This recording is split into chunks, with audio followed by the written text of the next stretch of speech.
Hello everyone, new subscribers, returning viewers, and welcome to the channel. My name is Mide Nancy and I'm excited to be on the channel today. I'm excited that you are here watching this video. In today's video, I'm going to be talking about the biggest mistakes or some of the biggest mistakes you could make when you're planning to travel abroad or when you travel abroad. Without further ado, let's get into the video. Number one on my list is forgetting where you came from.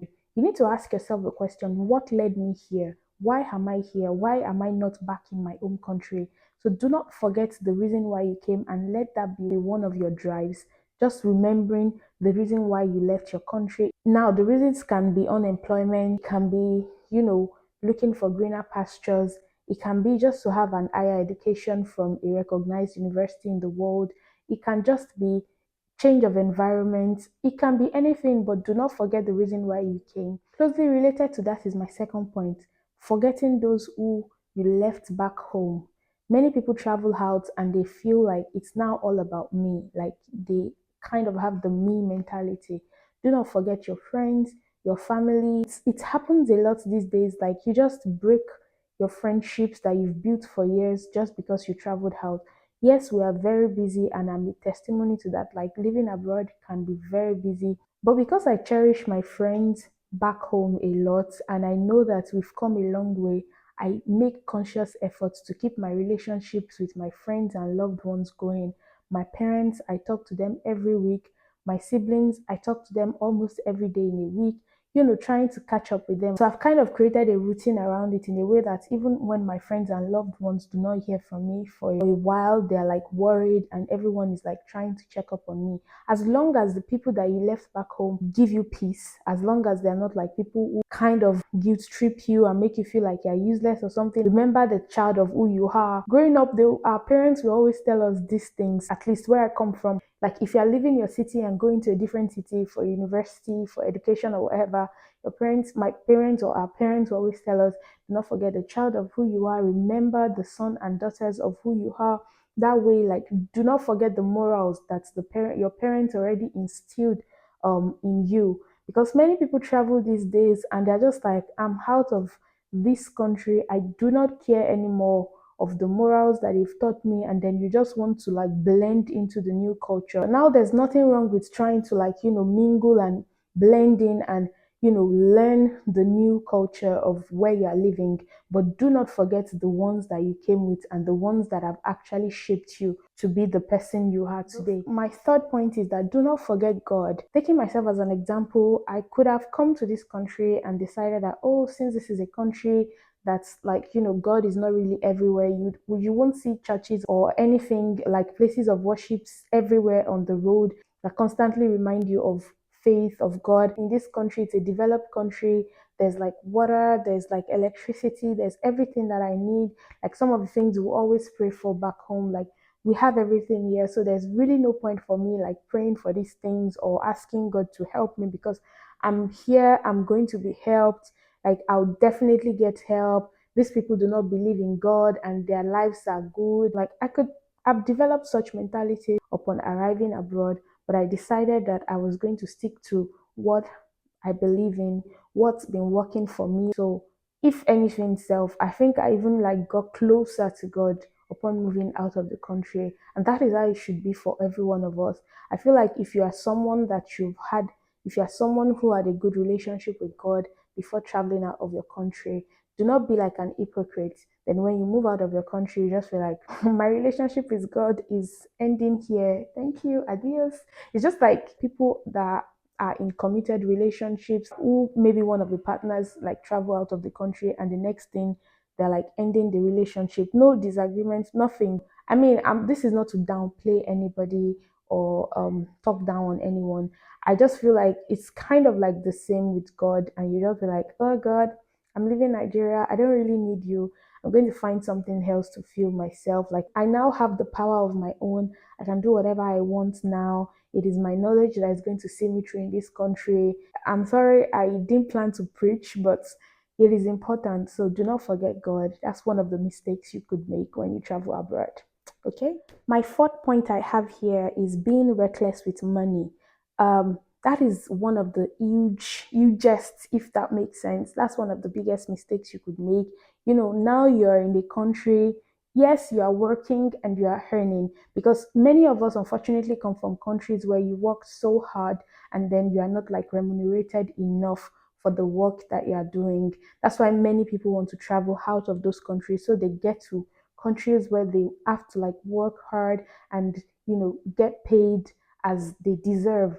So now you are working, you're getting paid, and next thing you think, oh, now I've arrived, I need to start showing that I have this, I have that. Next thing, you start buying irrelevancies, things that you do not necessarily need.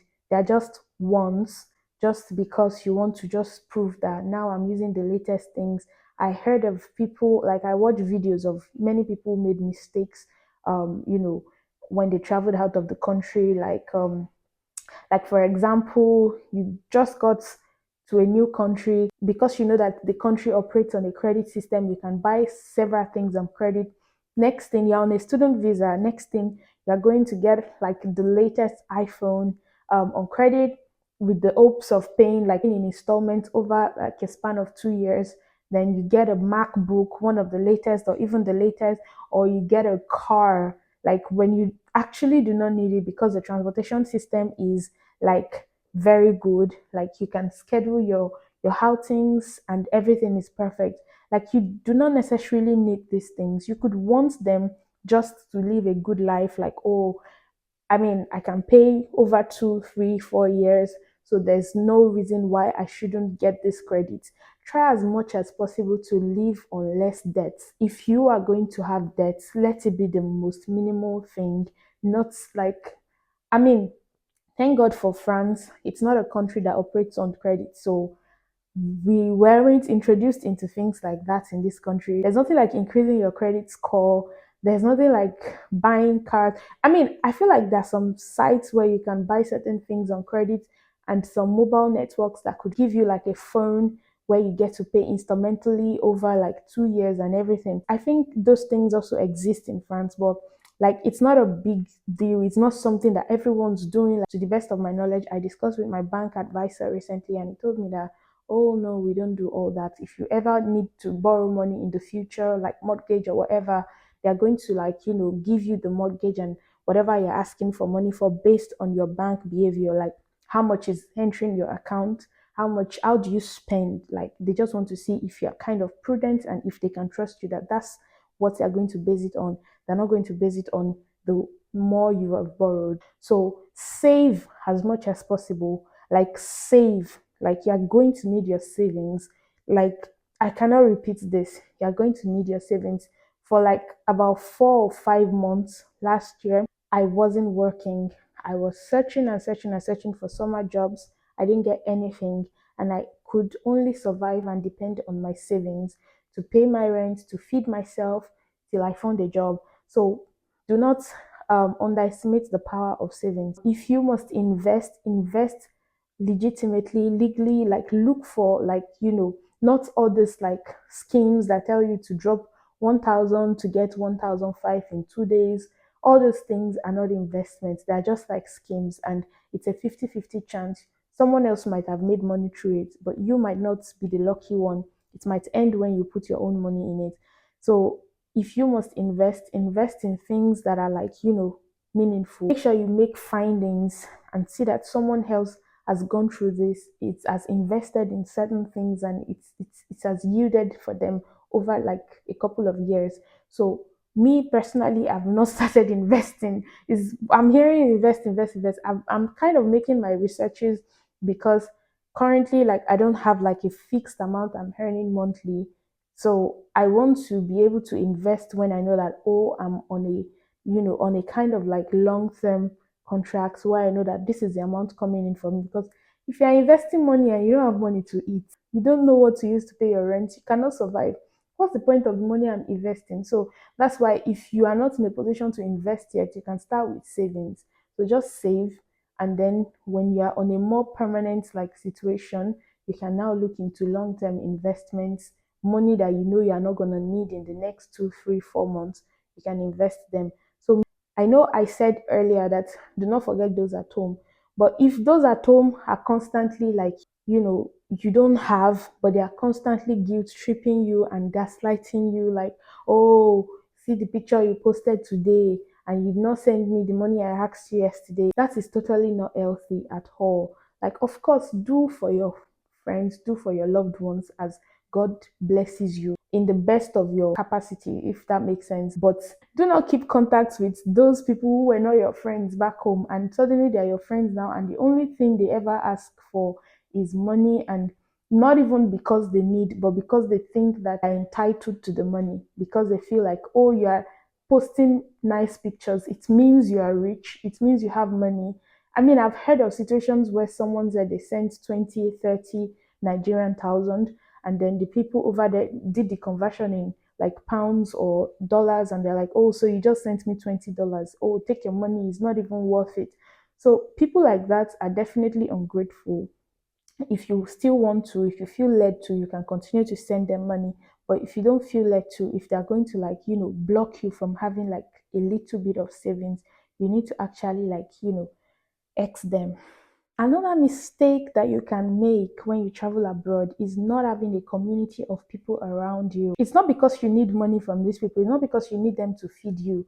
It's just you need people. Like, people are very important. If you think you can travel abroad and stay alone for the rest of your life and not have anybody that you can even like call when you're stranded, or do not isolate yourself. If you're a fan of looking for people from your own country, like maybe look for WhatsApp groups. Personally, Nigerians living in this city, Lille, we always organize hangouts like once in a while. We meet up, we just catch up. Everybody, like, I've seen people from the group who needed my help for certain things. I've needed help from certain people on the group too.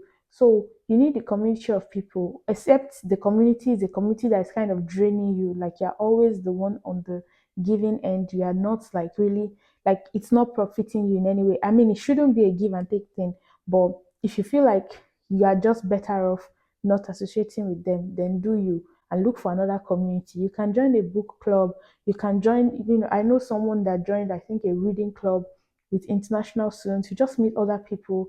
You can join any club. Just make sure you are surrounded by people. Whatever faith you practice, try to look for other people who can encourage you in faith, and that way you don't feel too alone. Depression is very real. Like, I don't know if you guys have heard any small thing, people abroad, they're like, my mental health, my mental health. That thing, before I didn't understand it, but don't joke with it. That thing it's crazy. Like, sometimes you don't even know you are depressed. So it's when you are speaking about certain things that you are going through, and then people are like, you're entering depression, like literally you're going into depression. If you don't trust your parents, or if you feel like they cannot understand, make sure you're speaking with a sibling or like a friend from back home who could support you in prayers, in encouragement, and so many other things. So you need people. That's one thing you should not forget. Another big mistake that you can make is forgetting that everyone's journey is going to be different. Your abroad story is different. It's going to be different from the person whom you came together. It's going to be different from those who came after you or those who came before you. Sometimes when we get into comparison, it destroys us. So try as much as possible to be contented with your own pace, where you are, your own level. Do not compare yourself by, see this person that we came together. See, this person already has this. Me, I'm still here.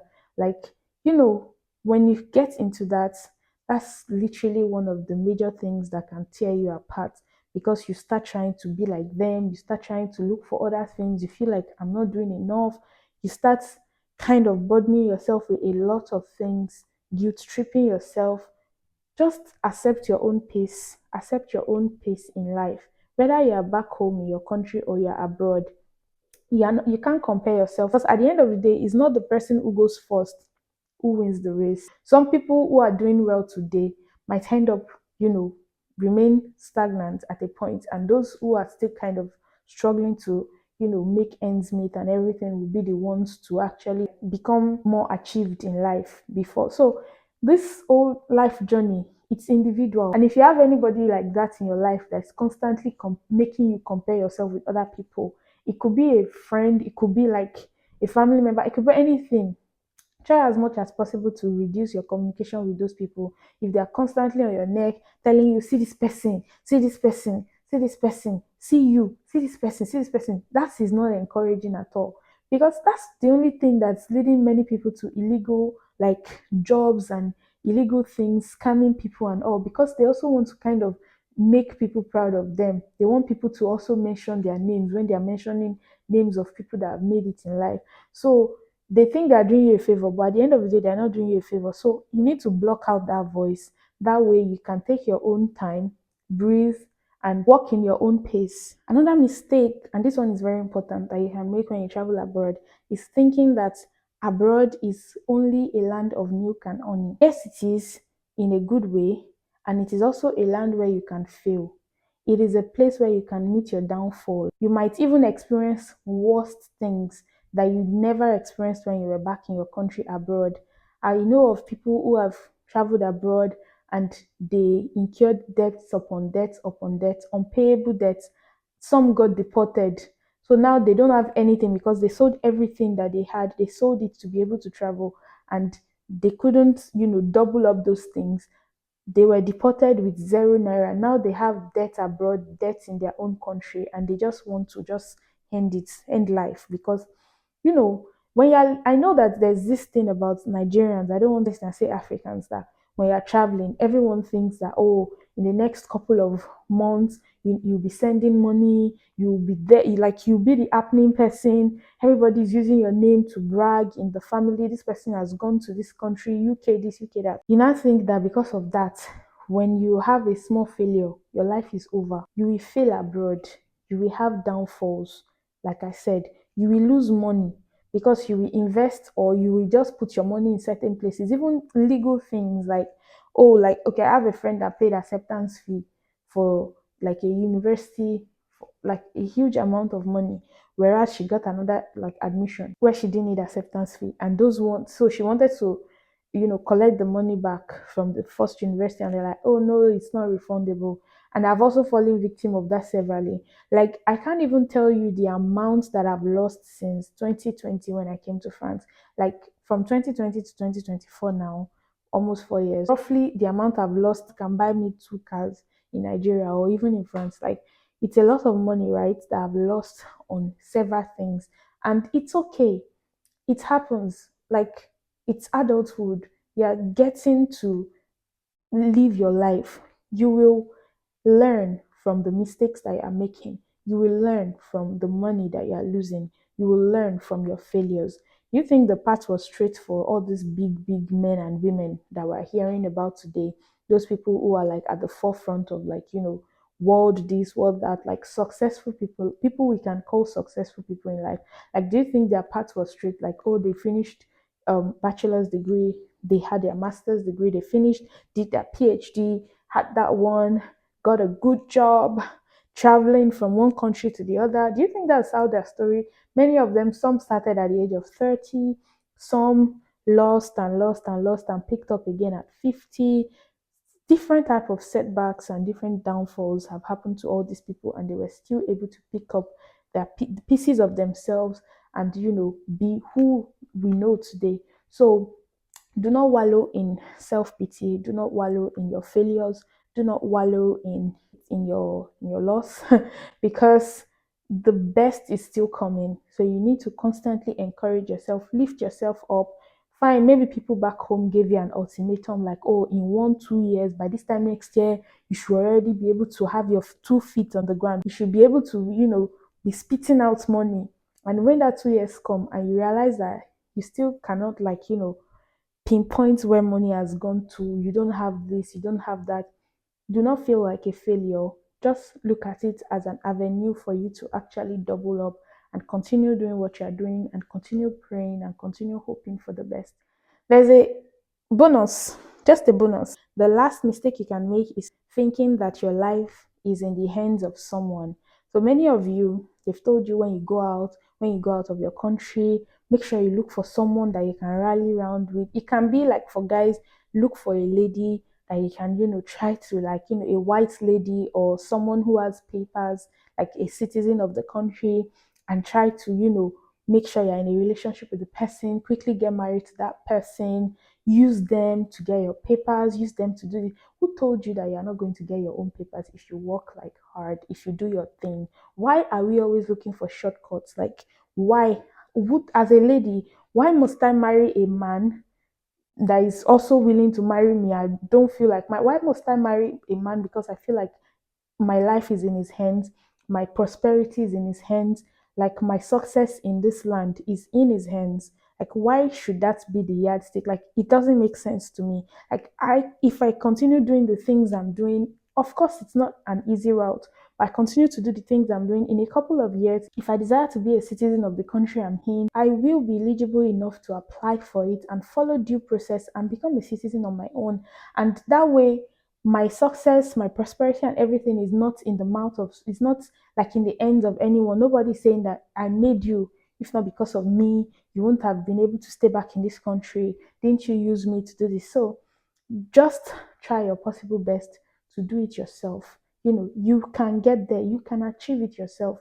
Do not let anyone, you know, talk into your head that, oh, we get there 5 months, just tell one girl she's fine. Those people are very naive, they're gullible. If that is the path you have chosen for yourself, by all means follow it. I'm not here to discourage you. You're on your own journey, and you will soon find out that that is that you will soon find out that that even is not the easy route. The easy route is the one that you work hard to earn, and you make it yourself, and that way you can boast about it. Whew.